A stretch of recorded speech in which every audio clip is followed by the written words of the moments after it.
Puji Tuhan aku benar ya. Jadi kalian di situ ya, Cahyono sama Julius, nikmatilah kritikan ini ya. Semoga jemaat mengampunimu. Jadi saudaraku yang terkasih, begitulah sama-sama. Yuk kita pelayanan.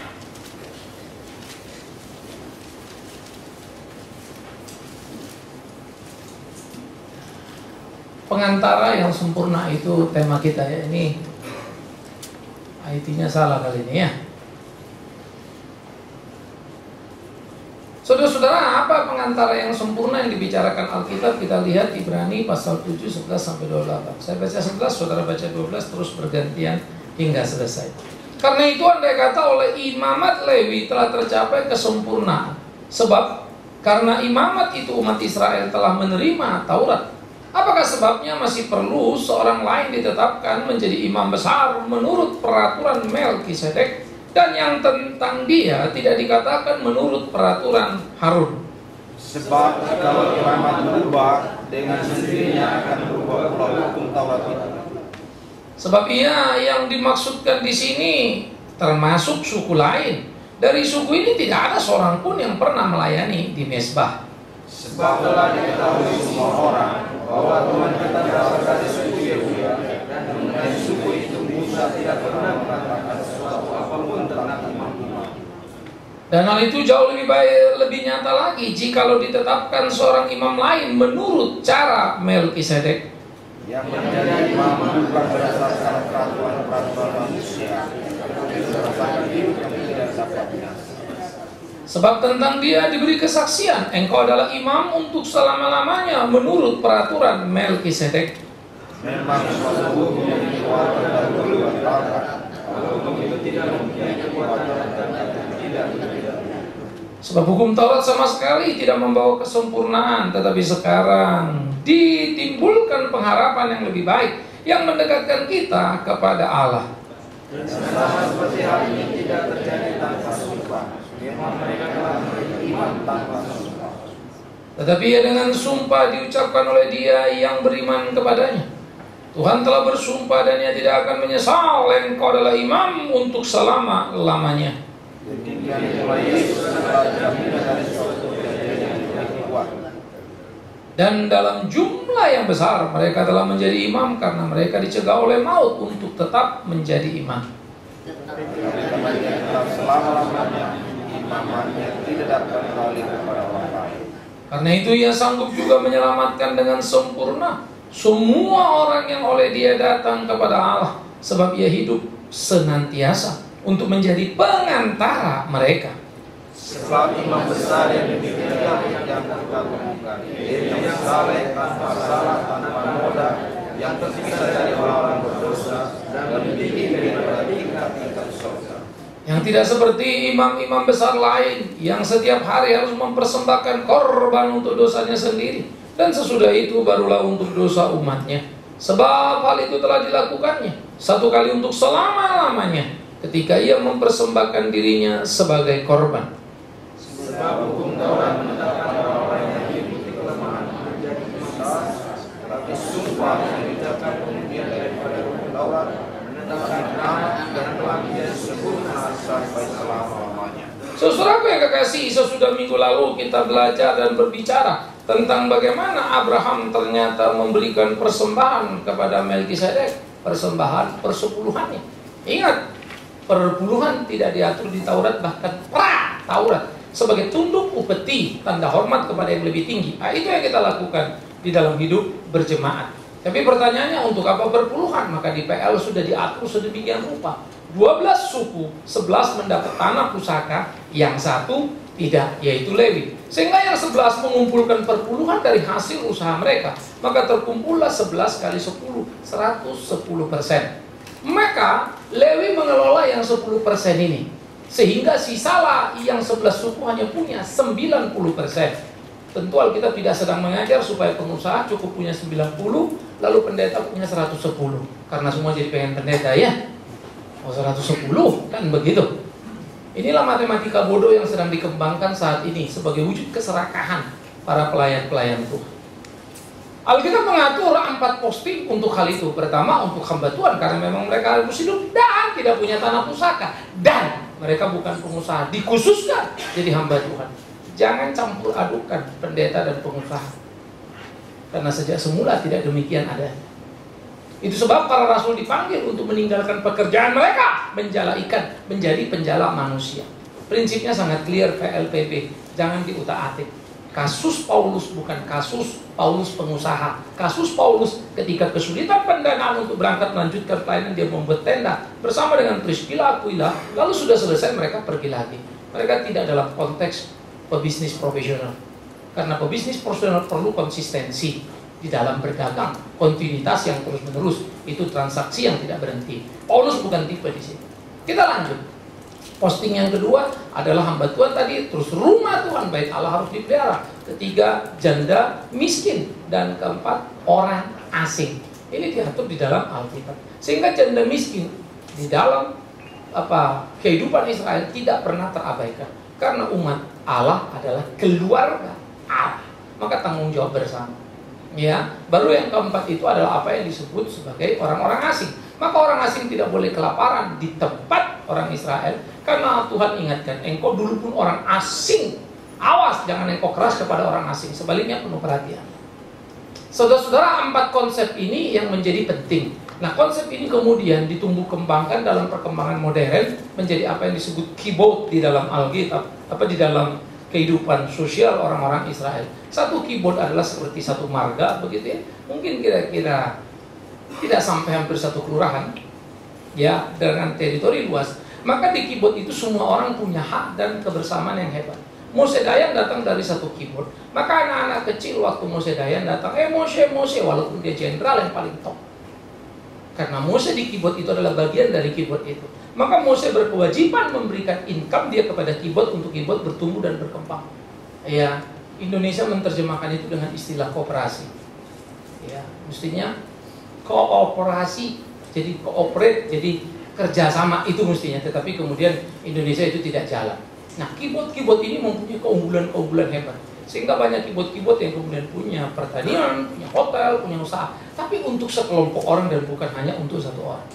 Ini yang menarik, saudara. Sehingga Israel maju bersamaan, sehingga ini menjadi keunikan hebat. Sehingga antara orang Yahudi satu dan Yahudi lain tidak ada jurang kaya miskin yang terlalu lebar. Semua dekat. Naik bareng. Karena sistem kibot dikembangkan secara luar biasa. Konsep itu dikembangkan dari perjanjian lama. Ya, ini penting. Ketika kemudian dikembangkan dalam gereja, maka pendeta naiknya cepat, jemaatnya masih di situ terus. Ini miris setengah mati. Ya, jauh dari semangat yang terkandung bahkan di PL sekalipun. Di PB sebetulnya 100% punya kita dan punya Tuhan. Kenapa kok hitung-hitungan kalau mau melayani? Jangan pernah. Ya, bukan berarti saudara tidak makan, saudara tidak boleh punya rumah, punya mobil. Saya harus jujur, saya punya rumah dan saya punya mobil. Tetapi yang saya mau katakan, kalau hidupmu adalah kamu, maka kamu bukan lagi orang yang seperti Tuhan. Nah, oleh karena itu, status kita menjadi seperti itu karena apa? Nah, ini pertanyaan yang menjadi menarik. Bagaimana Kristus telah menjadi seorang yang menyempurnakan kita di dalam hidup kita sebagai laskarnya. Oleh karena itulah dikatakan, saudaraku, bagaimana pergeseran di dalam perjanjian baru menjadi pergeseran luar biasa, yaitu pergeseran ketentuan keimaman. Ketika Musa diberi perintah oleh Tuhan, hai kalian 11 suku akan mendapat tanah perjanjian. Musa sendiri tidak nyampe ke tanah Israel dan membagi. Yosua yang membagi tanah bagi 11 suku. Tetapi Lewi, engkau akan dikhususkan untuk menjadi imam, dan engkau tidak mendapat tanah pusaka, tidak kerja, karena khusus berkonsentrasi untuk itu. Jadi jangan dikaburkan dulu pemaknaan panggilan untuk seorang menjadi hamba Tuhan. Nah, prinsip ini saya pegang kuat. Ya, bagi saya cukuplah apa yang saya dapat.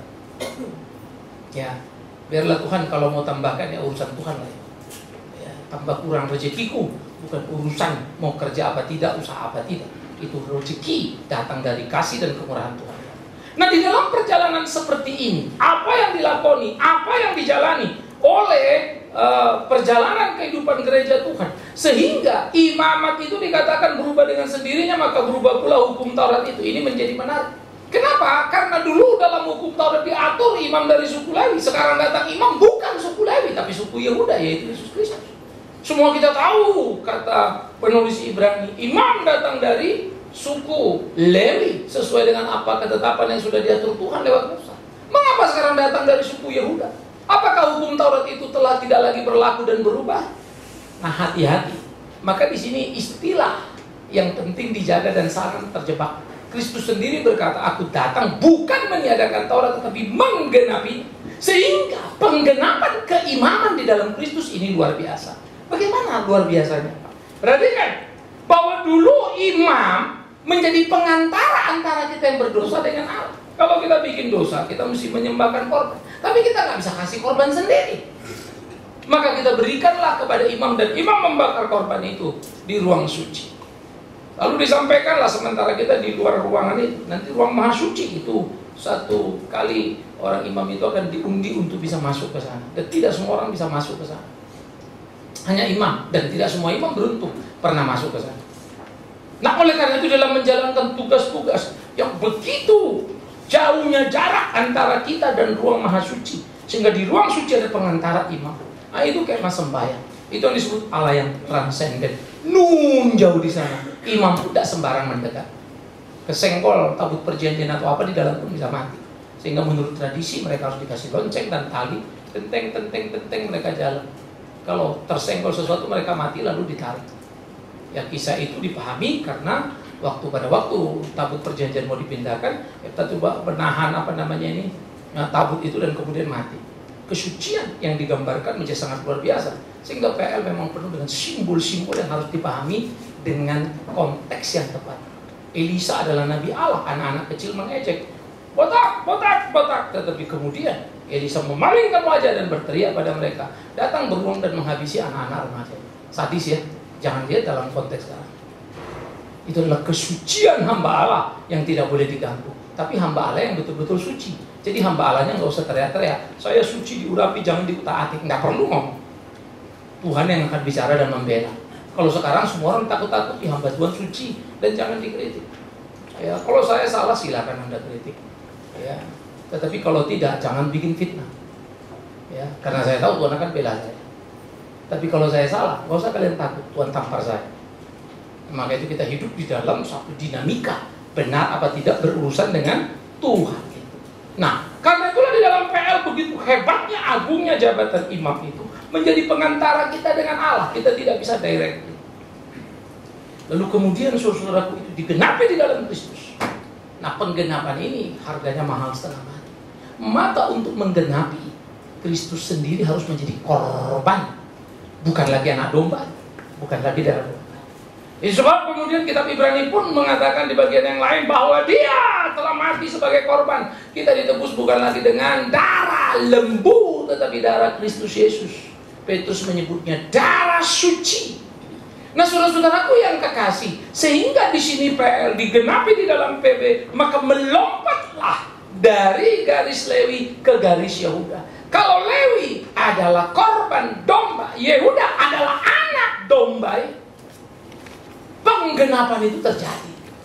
Sehingga kita tidak lagi melakukan apa yang dikatakan Taurat, harus memberikan korban domba. Bukan karena Tauratnya tidak berlaku, tetapi sudah digenapi dalam Kristus. Maka kita harus beralih kepada Kristus.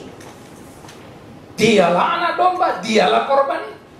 Nah, saudara yang kekasih, karena kalau istilah kemudian kita katakan tidak berlaku, tapi dalam konteks yang kabur, itu jadi berbahaya. Seakan-akan PL ya dibuang saja, nggak laku ya sobek toh, pakai aja PB, ngapain lagi pakai PL? Kan begitu. Sobek aja dong. Ya. Nah, saya pikir gereja-gereja kontemporer selalu bilang Taurat tak berlaku, kasih karunia. Tapi kalau sudah perpuluhan aja, Taurat terus yang dipakai. Ini penipuan paling gila itu. Jujur dong, kalau memang udah nggak laku sama sekali. Jangan ribut lagi urusan perpuluhan, di PB nggak ada urusan perpuluhan.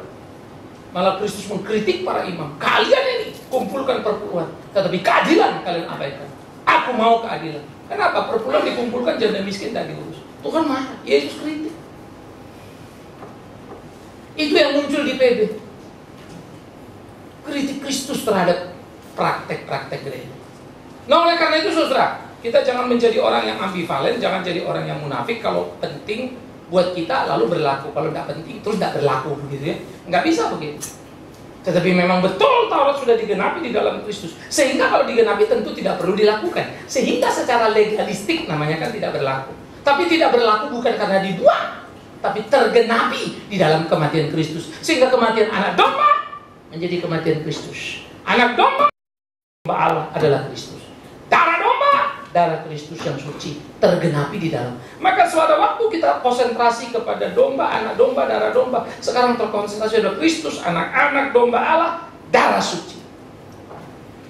Itulah penggenapan di dalam Kristus. Sehingga yang menggenapi keimaman itu bukan dengan barang mudah, bukan dengan mengkudeta sebuah suku lalu menariknya, suku kamilah sekarang imamnya. No, dengan pengorbanan. Oleh karena itulah saudara-saudaraku yang kekasih, tidak ada peraturan suku Yehuda akan jadi imam, tetapi Kristus jadi. Sama seperti nun jauh di sana. Sebelum Musa menyampaikan suara Allah, Melkisedek sudah menjadi imam, dan Abraham, bapak moyangnya Israel, memberi perpuluhan kepada Melkisedek. Itu sebab dikatakan, kau Lewi, kalau bapak moyangmu Abraham memberi persembahan perpuluhan kepada Melkisedek, dan kau para imam-imam, kau harusnya tahu bagaimana memberikan persembahan perpuluhan. Tapi kebanyakan sekarang orang terima perpuluhan, tidak pernah ngasih perpuluhan. Ini pun menjadi penipuan yang mengerikan. Nah, mesti kita jaga sikap keimanan. Di sinilah kita perlu jujur untuk memahami apa yang menjadi kedaulatan ya di dalam sistem nilai kehidupan kita. Karena itu menarik sebetulnya waktu Yesus berkata, Guru, apakah kami harus membayar pajak kepada Kaisar? Kalau Yesus jawab ya, bayar. Semua orang akan ngamuk karena disuruh bayar kepada si penjajah. Pasti Yesus disebut si kafir. Kalau dia bilang tidak, kelompok Herodes akan lapor ke Kaisar. Lalu Yesus akan disebut provokator untuk mengajar rakyat tidak bayar pajak. Apapun jawabannya hancur. Tetapi modern truth itu digugurkan oleh Yesus. Bukan yes or no. Dia punya alternatif multi untuk menjawab. Mana? Gambar siapa itu Kaisar? Beri apa yang harus kau beri pada Kaisar. Beri apa yang harus kau beri kepada Allah. Dikembalikannya kepada keputusan legalitas hukum yang mereka juga paham itu. Hebat ya? Saya selalu belajar dari pertanyaan jawab, tanya jawab yang Yesus bikin. Maka saya waktu tanya kemungkinan. Lalu dia seringkali menjawab dengan membuat pernyataan. Lalu akhirnya orang itu sendiri yang menjawab karena harus menerjemahkan pernyataan itu. Menjadi menarik. Tetapi memang sangat tepat setengah mati. Nah, kenapa? Memberi kepada Allah, beri kepada Allah, yaitu persembahan kita. Itulah perpuluhan. Tapi beri kepada negara, itu pajak. Jadi imam harus kasih pajak. Oh iya, bayar pajak imam. Siapa bilang? Pendeta harus bayar pajak. Saya bayar pajak. Saya mau tertib. Ya. Saya dapat berkat bayar pajak, ya itu pajak terhadap penghasilan yang saya terima. Saya kasih perpuluhan, ya itu ungkapan syukurku kepada Tuhan. 10% bagi saya yang angka relatif saja. Terlalu bodoh kalau menghitung lalu merasa kita sudah memberi kepada Tuhan karena perpuluhan. 20, 30, 40 sampai 100% pun tidak perlu kita perhitungkan. Maka malulah engkau kalau di level rohani yang kau bilang kau sudah hebat luar biasa, tapi ternyata masih terikat hanya angka 10 saja. Lalu kalau sudah kasih ya sorry ya perpuluhannya udah dikasih kemari jadi nggak bisa kemari. No, kalau ada 2 orang perlu bantuanmu dan akhirnya kau memberi 20-30%, mengapa tidak? Itu berkat Tuhan adalah ketika engkau bisa jadi berkat. Itu prinsip kehidupan kita. Maka saya selalu percaya gereja Tuhan akan jadi kokoh dalam hidup. Nah, saudaraku yang kekasih, oleh karena itulah bagaimana dikatakan suku lain tidak ada, tetapi kemudian Yehuda masuk yaitu Kristus. Oleh karena itu kita semua tahu Yesus Kristus datang dari suku Yehuda. Namun seperti Melkisedek yang adalah imam bukan dari garis langsung Abraham, maka Bapak beriman Abraham memberikan padanya. Kenapa Abraham ya? Kenapa bukanmu? Jangan lupa ya, janji kepadamu adalah janji alam semesta pemeliharaan, bahwa tidak akan ada lagi apa? Air bah. Ya, jadi di dunia ini tidak akan ada air bah kecuali di Medan ya. Di Medan selalu ada air bah, dan orang Batak minum air itu. Minta air bah langsung diminum. Minta air bah. Orang Batak hebat ya. Makanya suku Batak dikasih itu kan. Yang nggak ngerti kalau ke Medan kamu minta air pasti pakai bah. Airnya dulu bah. Minta satu bah. Selalu ada kata bah. Ya. Jadi kalau minta air bah itu kita terus ingat air bah. mematikan Israel, tapi air bah menyelamatkan orang Batak dari rasa haus. Kita kembali susah, maka Kristus menjadi imam bukan berdasarkan peraturan manusia, tetapi berdasarkan hidup yang tidak dapat binasa. Itu sebab gambaran dalam PL, lalu imam ini kenapa suku Lewi? Apa nilainya? Kalau toh pada akhirnya mesti digenapi Kristus. Karena imam harus memberikan korban bakaran, korban persembahan, penebusan dosa kan? Imam sendiri pun tak bisa membereskan dirinya dalam berdosa kepada Allah. Maka kalau dia bikin salah, apalagi di ruang maha suci, matilah dia. Dia tidak luput dari hukuman Allah. Ya, ini imam. Maka peraturan yang terus berjalan untuk mengajar manusia itu kita sebut agama. PL adalah agama yang diberikan Allah pada manusia, tapi manusia tidak mampu melakukannya. Maka agama istilah tidak kacau, Babel membuktikan istilah Menara Babel. Jadi agama yang tidak kacau malah jadi kacau balau. Ini logika-logika yang sangat luar biasa kalau kita memperhatikan linguistik. Maka betul pandangan sekarang pun mulai merumuskan. Para sosiolog ahli bermasyarakat pada sosiologi agama mulai mengatakan agama punya beberapa karakter. Pertama, agama itu langsung eksklusif. Agamaku ini, agamamu itu kita beda. Yang kedua, agama itu selalu radikal. Mau menang sendiri, habisin yang lain. Mau Kristen, mau apa, sama saja. Tinggal jumlahnya saja banyak mana. Yang ketiga, agama itu selalu intimidatif. Harus begini, kalau nggak masuk neraka, kasih perpuluhan. Kalau nggak itu mencuri uang Tuhan, terus intimidatif. Ya.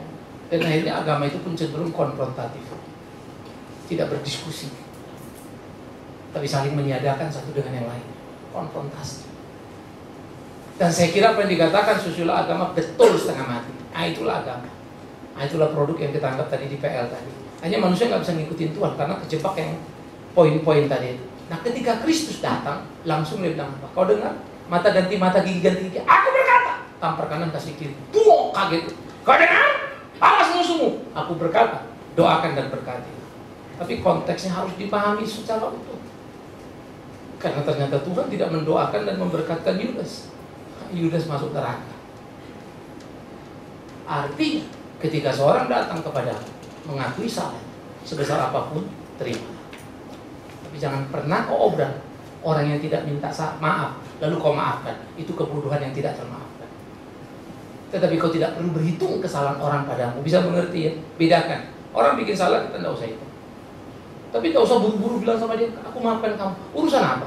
Maka maafmu jadi barang recehan. Wah, dia sudah sebetulnya dia rasa guilty itu bilang maafin saya. Dan engkau sedang mendidik orang untuk tidak tahu apa itu kebenaran. Maka Tuhan melegalitas hukum dan membuat sistem.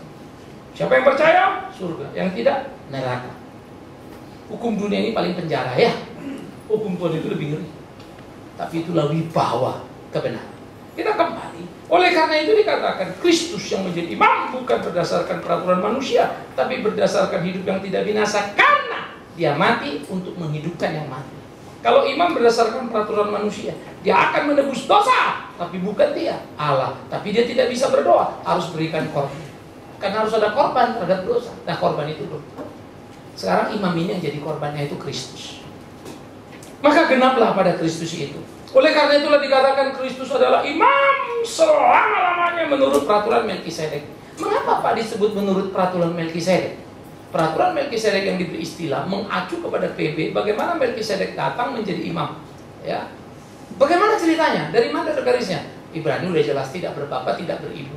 Artinya tidak penting kamu ditek apa dan bagaimananya. Tapi Tuhan menetapkan dan Abraham memberi hormat. Sehingga kemudian hilang sekejap. Tapi hilang itu lalu menjadi gambaran, memori kepada orang Israel. Jangan sombong kau dengan hukum yang kau punya. Karena Tuhan pernah mengangkat Melkisedek dan bapakmu Abraham tahu memberi perpuluhan kepadanya. Hebat ya. Saya pikir Alkitab kadang-kadang sekelebat, tapi tidak ada satupun di Alkitab yang tidak punya makna. Sekelebat pun nanti kita baru ngerti. Itu menjadi alat acu dan alat ukur kita.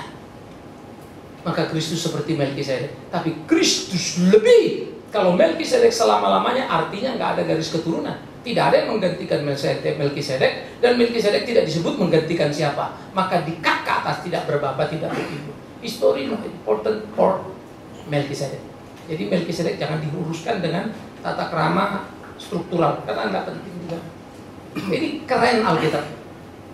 Tetapi dia bukan mewariskan dan dia tidak mewariskan keimaman. Begitu pula Kristus. Dia tidak menerima arusan warisan kesukuan dan dia tidak mewariskan ke siapapun. Menempel pada diri dia selama-lamanya. Dialah imam agung kita. Nah, oleh karena itu pada waktu dia menjadi imam, saudaraku, ya, dia menyempurnakan segala sesuatunya. Maka kesempurnaan yang sudah diwujudkan pada Kristus menggenapi hukum Taurat yang cuma bayang-bayang, hukum Taurat yang tidak sempurna. Karena darah domba tidak sempurna. Darah domba kalau kamu dosa berkali-kali, tiap kali kamu bikin dosa. Darah Kristus satu kali untuk selama-lamanya. Kalau imam di PL adalah imam yang juga memerlukan penebusan dosa. Salah mati, yang ini tidak. Dia mati menyelesaikan dosa. Maka imam di PL punya kelemahan dan jatuh dalam dosa. Banyak imam ini, salah satu contoh yang paling vulgar.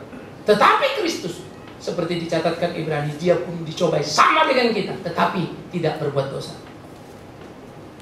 Nah, prinsip-prinsip ini menjadi mengagumkan, saudara, mencengangkan kita betapa berkualitasnya sebetulnya hidup orang Kristen. Maka hidup Kristen adalah bagaimana kita berkelahi dalam hidup ini, bertanding dalam hidup ini.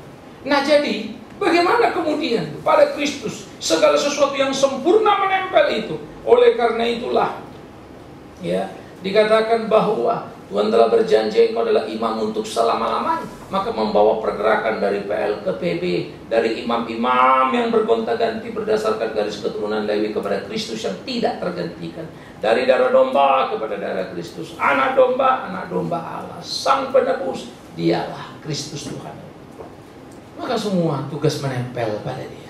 Dia menggenapi semua tuntutan Allah di hukum Taurat yang tidak pernah mampu dipenuhi manusia dan manusia gagal. Itu sebab di PL setiap kali orang najis, pentahiran itu baptis. Mereka harus mencuci diri dari air pancuran. Tiap kali bikin salah, tiap kali mereka disucikan. Tiap kali perempuan datang bulan, ya, tiap kali pula perempuan harus menyucikan diri. Maka dibaptis berulang-ulang di dalam Kristus. Satu kali untuk selama-lamanya. Celakanya gereja, ulang-ulang pula lagi baptis. Ini pembodohan yang menakutkan. Saya harap orang Kristen, Anda makanya mesti belajar baik-baik. Jangan bangga terhadap hal yang salah. Tapi saya dulu nggak ngerti, Pak, ya sudah mau diapain? Ya, kita terlambat kenal ya. Tapi enggak juga sih. Memang waktunya pas. Supaya kita tahu bahwa ada waktu di mana kita salah mengerti apa sebetulnya kebenaran firman Tuhan yang prinsip. Nah, lalu kita belajar untuk makin kokoh, makin mengerti secara penuh dan Kristus genap di dalam dia. Sehingga tidak ada yang diulang-ulang di dalam dia. Oleh karena itu dikatakan demikian pula Yesus jaminan dari satu perjanjian yang jauh lebih kuat. Nah, makanya istilah perjanjian baru ditaruh di Alkitab waktu dibagi dua. Ya, aslinya itu surat Matius dan surat Lukas. Tapi waktu mau disatukan apa ya? Oh iya, ini lama, ini perjanjian lama, ini baru perjanjian baru. Perjanjian baru mengacu kepada Kristus. Tetapi perjanjian lama, perjanjian baru bukan berarti perjanjian baru ada, perjanjian lama hilang. Saya kemarin mimpin dasar tanya jawab, saya cukup kaget juga. Pertanyaan mereka kan Taurat itu udah hilang Pak, tidak berlaku lagi. Jadi dia nanya sudah bikin statement duluan kan. Terus yang kedua katanya, seperti misalnya kan 10 hukum itu kan sudah dirubah cukup jadi 2 hukum oleh Tuhan Yesus. Kasih pada Allah, kasih pada sesama itu. Saya bilang, pertama, saya tidak akan jawab pertanyaanmu karena kalau aku jawab pasti salah dua-dua kita. Mendingan kau yang salah, aku enggak. Jadi koreksi dulu pertanyaan. Salah kau tanya. Jadi anak-anak PA saya kalau DPA udah hafal aja ya. Pertanyaan udah salah. Siapa yang bilang begitu? Iya, saya diajari begitu. Nah, itu salah, kita luruskan dulu. Yang kedua, ketika Tuhan membicara 2 hukum itu, disitulah terletak seluruh hukum Taurat dan kitab para nabi. Yesus sendiri ngomong, kalau kau tanya kasihlah Tuhan malammu, apa itu Pak? Dengan segenap hati jual kurdi. Uraiannya, detailnya ya 10 hukum itu kau baca. Kasih sesama manusia, Pak, kau baca yang tentang hukum dengan sesama manusia. Breakdown detailnya di situ. Itu yang dimaksud oleh Tuhan Yesus. Nah, itu sebab ketika kemudian semangat itu digali, ada seorang pemuda kaya mau ikut Yesus lalu bilang, "Guru, gimana caranya aku dapat hidup yang kekal?" Yesus bilang, "Juallah seluruh apa, jangan mencuri, udah, jangan ini, udah, udah lakukan semua. Bagus, kalau gitu jual semua harta dan ikut aku." Dia katanya tidak membunuh, tidak berzina, tidak mencuri, tidak menginginkan milik sesama. Artinya relasi sesama itu betul-betul dia lakukan. Yesus bilang jual semuanya ikut. Sedihlah hatinya karena terlalu banyak hartanya. Jadi apa? Ritualnya dia jalani, spiritualnya dia tak punya. Padahal sejatinya ritual itu adalah kasihlah sesama manusia seperti, artinya waktu kau memberi itu seperti kau rindu dan cinta memiliki, begitulah kau cinta memberi. Seperti kau rindu cinta mempunyai, begitulah yang kau melepaskan. Nah dia nggak punya. Ternyata dia ritual keagamaan, spiritual. Padahal di sinagog, di bait Allah, dia selalu disebut pemuda yang hebat, jempolan, baik, luar biasa. Tapi di mata Yesus rontok sudah. Saya selalu memikirkan Alkitab. Tidak jadi penting kalau orang bilang saya pendeta baik, pelayanan cukup oke. Karena hari ini orang bisa puji kita, besok bisa maki kita. Iya kan? Hari ini orang bisa angkat kita, besok fitnah kita. Itu biasa dalam dunia. Tetapi bagaimana Tuhan menatap kita? Itu yang penting. Karena itu lo baca Alkitab. Alkitab bilang gini, aku nggak begitu. Aku salah doa, lalu lakukan. Kan begitu ya? Sehingga dalam bagian seperti ini, penggenapan tadi Taurat tadi yang ini mesti dilihat. Ya, jadi bukan ditiadakan, tetapi sudah digenapi. Nah oleh karena itu saudara, ketika sudah digenapi, penggenapannya lah yang kita pegang. Kan nggak perlu lagi simbol-simbol tadi itu kan, darah domba itu kan sudah nggak perlu, anak domba nggak perlu karena ini. Baptis ulang-ulang itu udah nggak perlu karena ini. Ini satu, ini Kristus ini di dalam dia. Mata ganti mata nggak perlu karena matamu yang dicongkel itu sudah digantinya dengan kematian. Maka mata itu haknya dia, bukan hakmu lagi ngambil mata itu. Ya, tapi apa yang diperintahkannya lakukan supaya semua menjadi hati-hati. Maka di dalam Matius pun diatur, Yesus sendiri mengajar kalau ada yang salah panggil, nggak ngaku dia bawa 2 saksi, nggak ngaku juga kasih tahu jemaat. Jemaat bilang salah, lalu dia nggak ngaku juga, keluarkan dia, ekskomunikasikan dia. Itu Alkitab, jangan diabaikan. Nah, itu Matius 18, 2-3 orang berkumpul aku hadir. Itu bukan persekutuan, pengadilan. Baca dari atas sampai bawah. Saya suka Alkitab, keren. Seluruh basis prinsip dalam hukum, filosofinya memang dibangun dalam pemikiran Alkitab. Maka kalau orang jalan berdasarkan ajas, minoritas, mayoritas, hancur semua. Harus berdasarkan kebenaran, baru prinsip itu bisa dibangun. Ya. Di sini kita mesti berkelahi betul-betul. Oleh karena itulah, dia Kristus adalah imam besar yang kita perlukan, yang saleh, tanpa salah, tanpa noda, yang terpisah dari orang berdosa, lebih tinggi daripada tingkat-tingkat surga. Puji Tuhan. Itulah Yesus Kristus. Oleh karena itulah saudaraku yang kekasih, dia adalah imam besar yang tidak perlu lagi tiap hari mempersembahkan korban, karena dia jadi korban. Kalau imam besar itu kan mempersembahkan korban kan, kadang-kadang kita pun dikorbankannya. Sudah memberikan korban, korban ini mesti beli di halaman bait Allah lebih mahal lagi.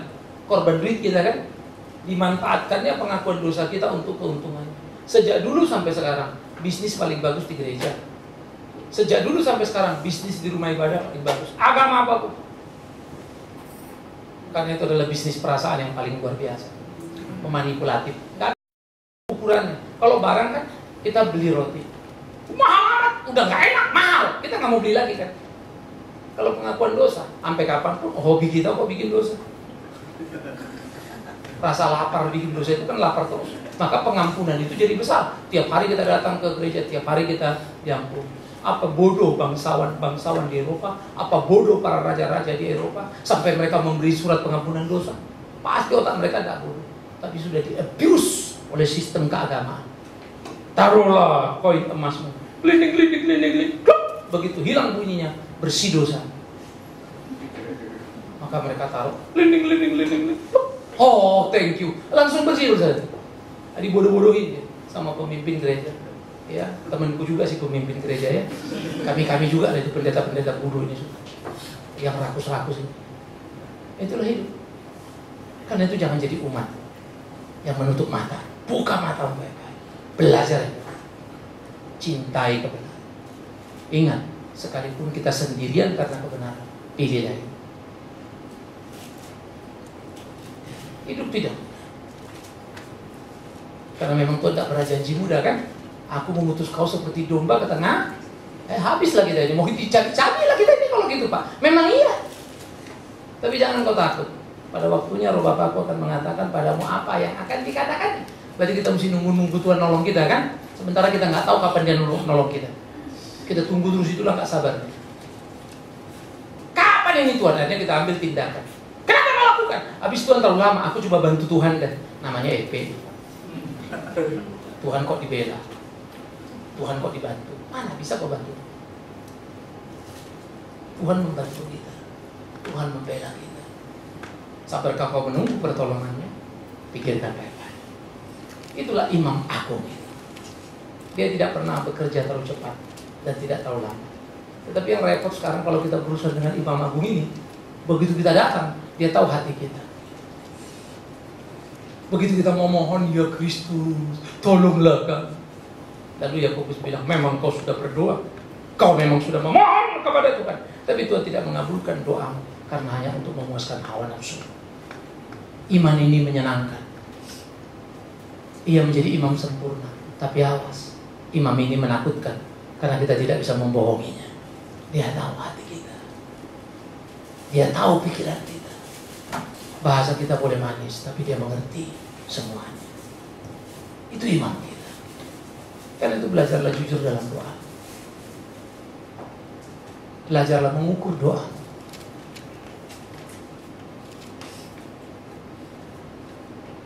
Ya, kalau kita nggak lakukan, lebih bagus kita ngomong, Tuhan ampuni kami. Kami tidak melakukannya. Jangan seakan-akan kita sudah mengerjakan hebat luar biasa, padahal tidak. Dia tahu kita. Oleh karena itulah dia mempersembahkan korban satu kali untuk selama-lamanya menjadi keunggulan dalam penebusan dosa. Pak, satu kali selama-lamanya gimana? Future atau past? Past, present, future. Ya, di dalam tensi Yunani, aorist tensi itu adalah dulu, sekarang, dan yang akan datang. Satu kali untuk selama-lamanya.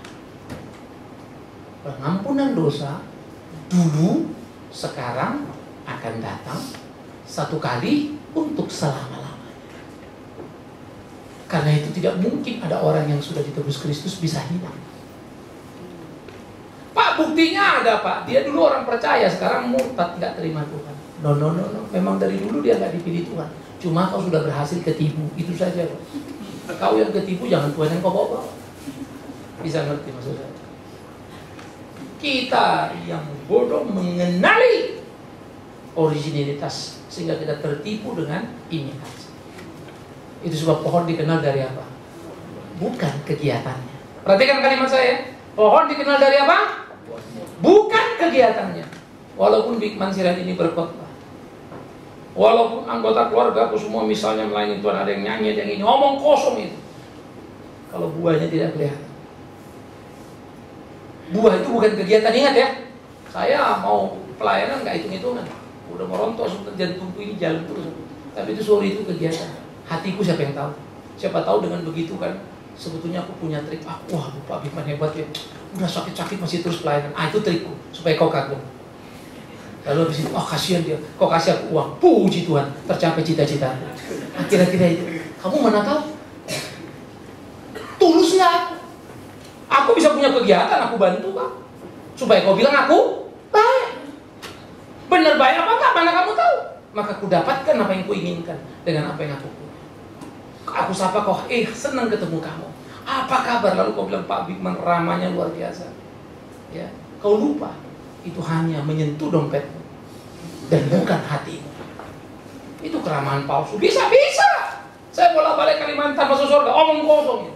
Pak Bikman hebat melayani anak desa loh. Nanti besok tahun depan mau ke Papua. Bawa lagi, kagum loh kami. Apakah aku lakukan itu murni atau tidak? Itu persoalan. Maka kegiatanku tidak akan pernah menyelamatkan aku. Dan aku berurusan dengan imam agungku yang tahu hatiku dan pikiranku. Yang kalau aku salah dia ngerti. Aku salah mungkin jangan bilang teman, istri pun bisa nggak ngerti, tapi dia ngerti kalau aku sungguh-sungguh. Tapi kalau aku bilang aku berubah sungguh-sungguh, pasti kelihatan buahnya. Mana bisa aku bilang aku pukul kau? Sorry aku pukul kamu. Ini bukan apa-apa. Sebetulnya si hatiku lembut. Kan bingung kau kan? Bapak ini lembut tapi ditonjoknya aku supaya kau bertobat. Alamak,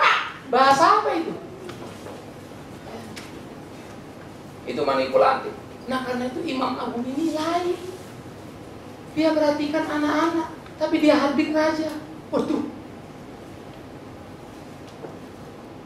Semua orang kaya ikut dia, tapi dia tidak pernah memperhamba diri kepada mereka. Wah, imam agung kita. Begitulah seharusnya hidup kita.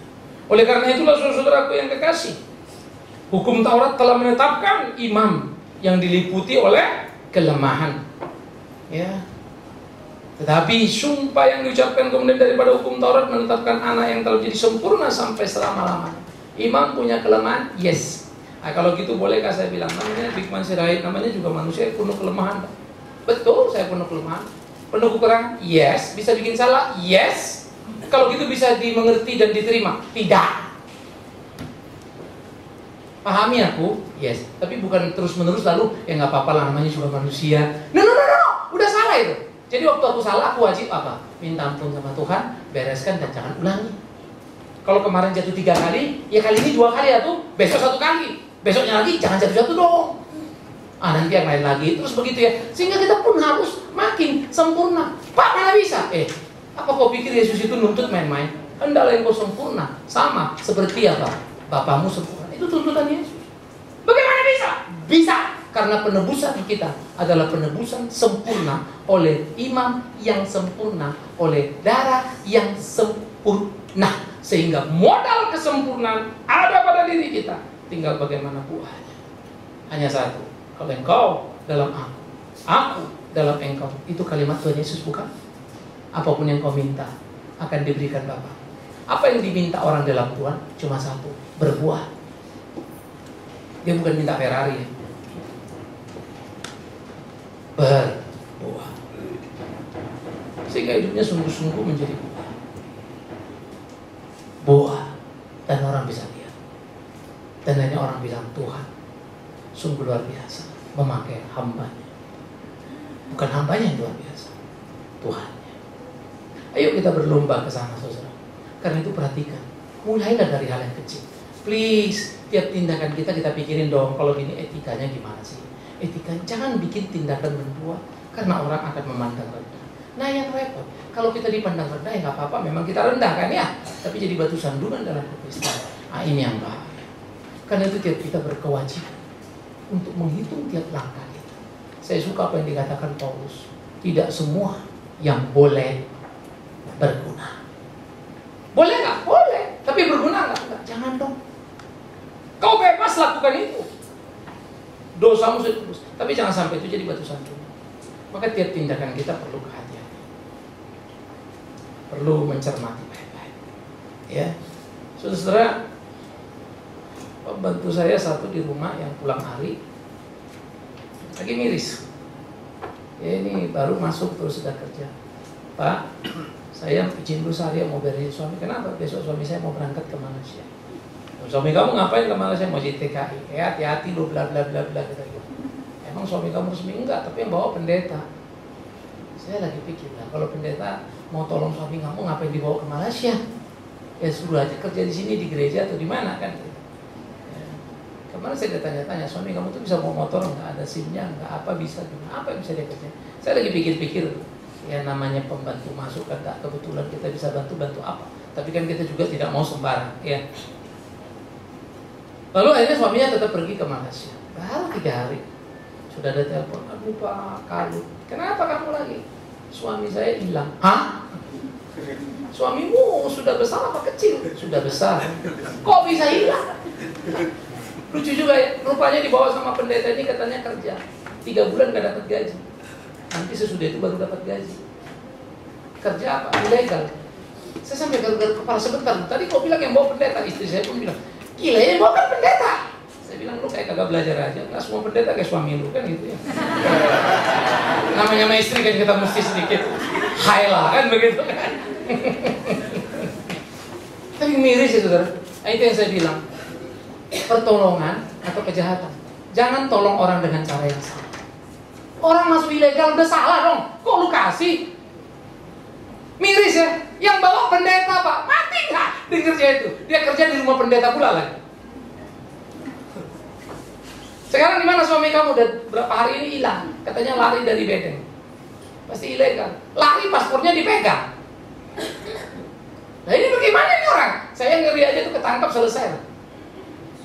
Tahu lah Malaysia Indonesia urusannya kan, urusan TKI ini kan urusan cukup sengit kan gitu. Jadi dia lari dari bedengnya, paspornya nggak dia bawa. Tapi saya juga bingung, ada orang kerja 3 bulan pertama nggak makan gaji. Ada juga 3 bulan gajinya segini, nanti promotion time kalau oke, bagus, naikkan gitu. Ini kagak dapat gaji 3 bulan. Tapi saya tanya istrinya, tapi waktu mau pergi udah dikasih tahu sih. Udah sih Pak, memang dibilang kira-kira 3 bulan, cuma dia nggak kuat kan Pak. Aduh, kalian ini bagaimana sih? Udah dikasih tahu, diomongin, kenapa nggak mikir? Kalau udah gitu kan nggak bener punya. Ya. Tapi nasi sudah jadi bubur, nggak jelas suaminya gimana. Udah pagi-pagi udah mau minjem uang. Ya udah, hati-hati dulu ngasih supaya jangan dia belilit lagi kan. Nanti dia malu sendiri karena pembantu kami ada gara-gara malu nggak bisa kembali uang pinjaman, malah hilang. Maksud kita baik ngasih, dia kagak bisa balikin, dia malu sendiri jadi. Cuma jadi lucu juga, tahu gitu kita juga gak kasih utang, dah pinjemnya ketambahin aja kalau dia perlu apa kan gitu. Padahal kita juga sering ngasih ini, ngasih itu segala macam. Tetapi ini hidup tidak mudah. Nah coba saya mau belajar jadi imam, ya, yang di rumah pun harus praktekkan. Tapi waktu mau pikirin orang sakit kepala, ngurusin gereja doang Sultan pakai pembantu lagi kita urusin misalnya, sakit, tetapi harus. Oleh karena itulah saudara-saudaraku yang dikasih Tuhan, camkan saya. Ya, saya tidak tahu, pembantu saya yang satu ini juga Kristen, tapi saya nggak tahu apa yang ada di benaknya.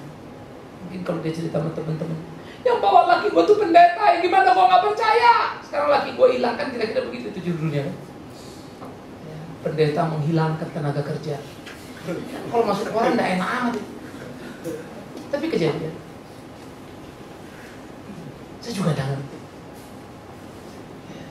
Hati-hati. Maka keimanan kita diuji bukan sekedar kegiatan kita, tapi kualitas kehidupan kita. Saudara, yuk tunggu sama-sama, yuk pertetapkan hatimu. Ayo kita pilih jalan. Memang gak enak, gak gampang. Mimbar ini tidak akan pernah saya obrak, ikut Tuhan semua beres semua. No. Saya akan kasih tahu apa yang benar. Kalau kau suka silakan, kalau kau tidak suka, Pak rasanya khotbahnya terlalu berat dulu, cari yang lain. Tapi kita tidak akan obral. Begitu juga saya harap kalau saudara pelayanan, tolong juga buat berimbang supaya jangan mimbar ini khotbahnya berapi-api gitu ya, ajarannya benar, tapi kemudian dalam pelayanan saudara babak belur. Maka saya selalu minta asal glitter kalau YouTube gas, tolong jangan tamu lebih dulu. Kalau tamu lebih dulu datang, berdoa kau berlutut lah ya, Tuhan ampuni dosa.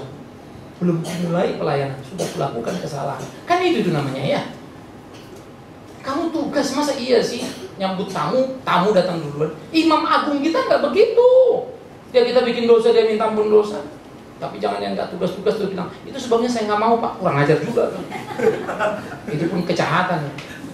Kalau sudah tahu nggak beres, saya gantiin Pak. Saya datang tepat waktu. Begitu dong. Ya, saya harap jemaat sini tidak ada yang duduk berpangku tangan saja. Lihat, kurang. Apa yang kamu rasa kurang baik, tolong sampaikan kepada Departemen Persekutuan. Mari kita bikin lebih baik. Supaya jangan nanti terbiasa kita hanya bikin kesalahan di tengah khotbah yang cukup keras sebetulnya ya. Tapi bikin salah terus kan jadi apa namanya ya? Imun kita lama-lama. Jadi kebal terhadap khotbah itu bahayanya sangat.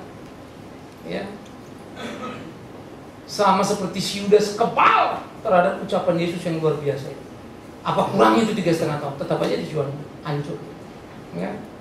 Yang nyanyi, yang main musik, semua belajar betul-betul. Sadar bagaimana mempersembahkan yang terbaik sehingga kita ubur-ubur. Begitu pula saya pendeta, saya harus sadar bagaimana harusnya bisa juga mengerjakan yang terbaik. Bagaimana saya akan berkhotbah, maka akan kupikirkan khotbahku baik-baik, dan aku akan berjanji tidak akan mengcopy paste khotbah lalu kan jadikan itu langganan. No, sulit kalau harus pindah-pindah tema, tapi tidak mengapa. Itu panggilan keimanan kita. Ya, maka mari kita lakukan sama-sama. Imam agung kita sempurna. Yuk pelayanan kita yang sempurna. Mau saudara-saudara? Langsung gak ada suara kan? Supaya tidak berdosa di hadapan Tuhan. Mau nggak saudara-saudara? Mau ya? Oke. Jadi yang belum pelayanan, daftarkan dirinya. Saya siap ambil bagian. Apa maunya? Saya bisa asal berita. Kenapa you percaya you bagus sambut tamu? Karena saya sudah menang Pepsodent. IG, senyum putih, bagus. Puji Tuhan, itu talentamu kan. Kau senyum, orang senang lihat. Oh iya, orang nanti bilang, wah KRI luar biasa loh. Penyambut tamunya itu yang menang Pepsodent. Wah kan keren. Masuk dalam, kasih tempat duduk. Wah keren, ini kenapa kasih tempat duduk? Wah orangnya ramah setengah mati. Luar biasa. Karena gereja ini selalu cinta kasih apa, tapi cuek-cuekan aja semua. Saya pikir lama-lama saya juga mulai agak tegang juga ya. Saya rasa saya salah. Kita di mimbar ini salah satu ini akan aku terus-menerus ingatkan supaya aku perbaiki, kalian juga perbaiki. Oke, selama ini kita mungkin diam-diam udah nggak ada lagi waktu. Oke, jadi please ya, asal berita setengah jam sebelum tugas sudah di tempat lah. Ya, karena itu tugasku di sini. Aku siapkan baik-baik apa bagian. Kau tugas baik-baik di sana. Yang nyanyi, yang WL, semua bikin best of the best. Ya. Kita punya tata ibadah boleh diuji dengan tempat lain. Sudah rapi kita atur, kumpul lagu saja pun sudah di kelompok-kelompok. Ini lagu firman Tuhan, ini lagu kami persembahan, lagu pembukaan, sudah rapi. Karena memang saya perfeksionis cenderung kerjakan semua rapi sebenarnya. Tinggal di jalan. Nah yuk kerjakan lagi dengan rapi. Luar biasa ya, indah ya. Ya nanti yang LCD juga hati-hati ya. Jangan temanya berdasarkan pimpinan suara bisikan roh, tapi tidak jelas roh yang mana kan gitu ya. Hati-hati juga, jangan jadi salah. Jadi aku pun lihat apa yang salah kok, layarnya yang salah.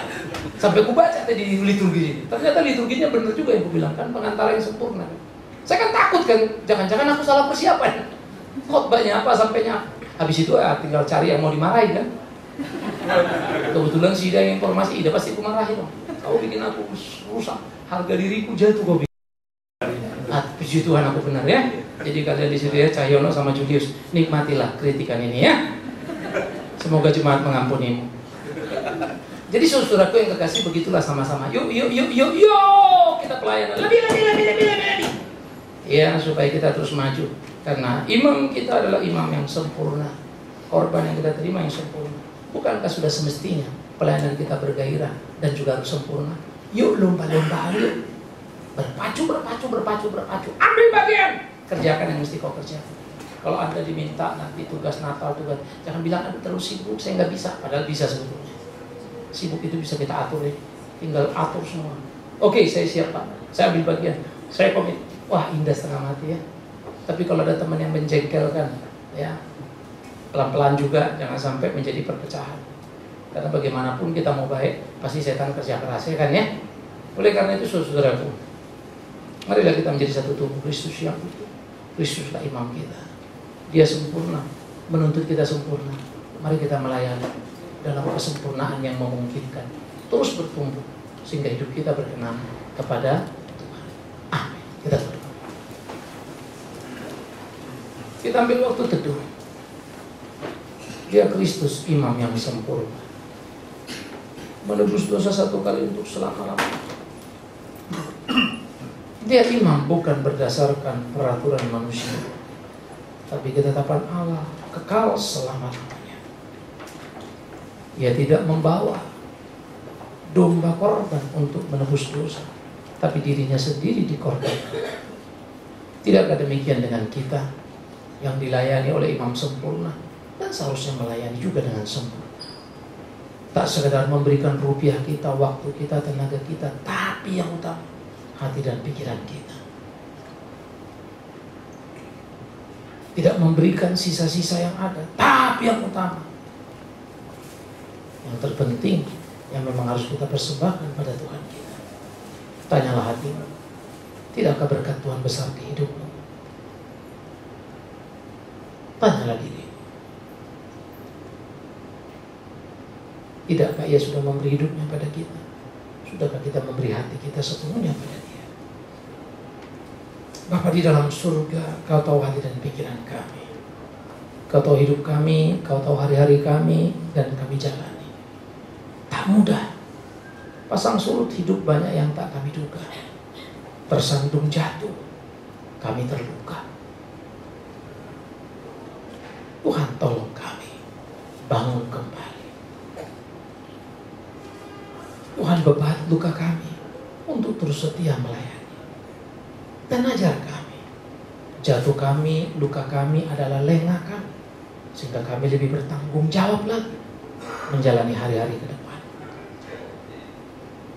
Ketika kami memakai akal budi kami menjalankan tugas pekerjaan kami menghindari berbagai kemungkinan salah yang kami lakukan. Tapi di pelayanan seringkali justru kami mencipta kesalahan. Ampuni kami. Ketika kami coba berjuang membeli apa yang kami cintai, apa yang kami sukai, kami tidak hitung-hitungan. Tapi ketika kami berurusan dengan pelayanan, kami seringkali merasa sudah terlalu banyak yang kami berikan. Ajar kami bukan melihat ke kiri ke kanan, tapi ke diri kami sendiri dan berhitung. Ajar kami menatap Engkau, Imam Agung kami, dan bercermin pada pengorbanan-Mu.